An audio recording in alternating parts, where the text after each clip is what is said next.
بسم الله الرحمن الرحیم. ایاک نعبد و ایاک نستعین. زما د نوخر غیور امام، زما د عمران خان ډر ورکرانو السلام علیکم.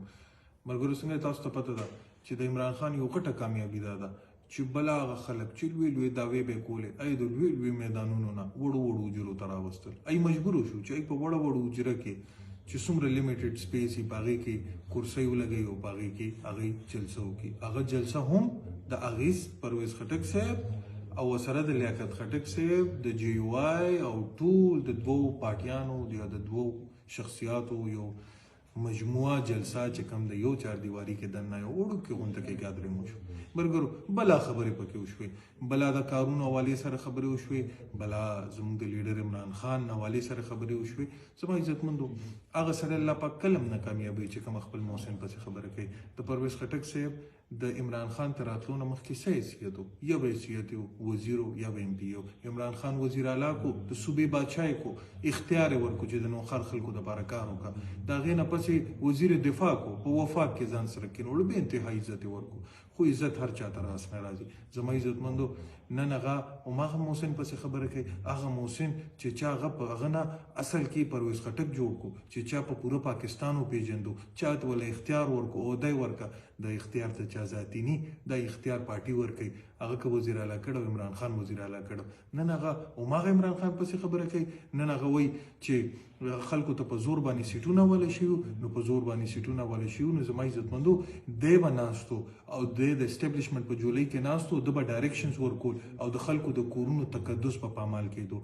د دې پرویز خټک په ایما باندې د په فون باندې به د خلکو د کورونو بېعزتیانې کېدې. زه د هغې وکټم یم، زموږ نور کولیګ ایم پی ایز یې وکټم دي، او چې کوم زموږ څه پکې سابقه ایم پی ایز و هغه یې وکټم دي. خلکو کورونو بېعزتي به کېده د په وینا باندې.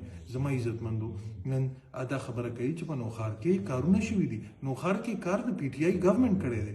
زما عزتمندو دوه شیزونه، یو یې ټینډر، یو یې فنډ. که ټینډر یې زه بلن لاړ سم د 10 روپو په ټینډر یې وکړم، هېڅ فرق نه کوي. اصل شی دی فنډ. یو سړي سره پیسې نه او د دوکان نه سودا نه شي کولی، پیسو نه پس هغه سودا کولی شي. هغه صرف ټینډر کړو. د هغې نه پس چې کله هغه نوخار ته رالو، نو نوخار ته چې کله زموږ ګورنمنټ رالو، نو موږ هغې ته موږ فنډ وروړو. سکیمز مخکې نه د پی ټي آی د ګورنمنټ پراته او پی ټي آی ګورنمنټ ورته فنډز ورکړو او هغه کارونه روان شو. زما عزتمندو په ټینډر باندې څوک دا نشي ویلی، په فنډ اصل شی دی چې څوک فنډ راوړي هغه نوخار علاقې ته کار کوي. زما عزتمندو دی وایي چې تاسو به موږ یاد ساتئ، نوخار خو تباه و. نوخار زما عزتمندو ټي ایم اے 1 کروڑ 60 لاکھ روپۍ منتلی لاس، دا ما خو نه ده کړې، دا خدای کړې ده. اوس هم حساب تحصیل ناظم ناستی دی، نه مخکې احد لیاقت خان. نن زموږ قاضي میډیکل کمپلیکس وګورئ چې څه د هغې حال دی، د دوی د وجې دی. نن ډي ایچ کیو وګورئ چې څه حال دی، د دوی د وجې دی. نن دی خبره کوي، ډاکټر عمران صاحب پکې یو خبره وکړه چې دوی ټیکهداران مخکې کړي دي. او پرویز خان په خپل تقریر کې وایي چې د پی ټي آی د ګورنمنټ یو نوی سکیم نه دی شوی. نو د کوم ځای نه موږ ټیکهداران مخکې کړي؟ د عمران خان سپایان الحمدلله ایمانداره دي، هغوی غلا غلطي کمیشن نه کوي.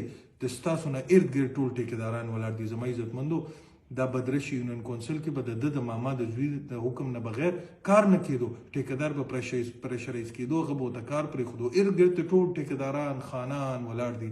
زما عزتمندو مونږ شکر الحمدلله د پی ټي آی ورکر په مونږ ننګ کړی، په عمران خان یې ننګ کړی دی. مونږ غلی نه یو.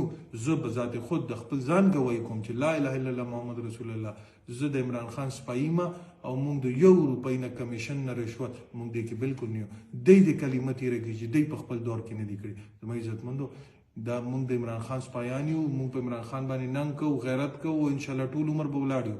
زه د دې ناکام جلسې ده د نوخار خلکو ته مبارکباد ورکوم. تاسو نران یې، غیرتیان یې، پښتانه یې. یو ځلې بیا مو دوی ریجیکټ کړ، یو ځلې بیا مو دا اعلان وکړو چې موږ عمران خان سره ولاړ یو. دغسې به عمران خان سره ولاړ یو. ټول زموږ چې څومره ایم پی ایز دي په تاسو به ننګ کوي، غیرت به کوي، پښتو به کوي. دا مشکلات دي، دا به تیر شي. موږ به سرخري یو انشاءالله. عمران خان به زموږ په منځ کې او دا خلک مفاد پرست به انشاءالله نه وي. وسلام.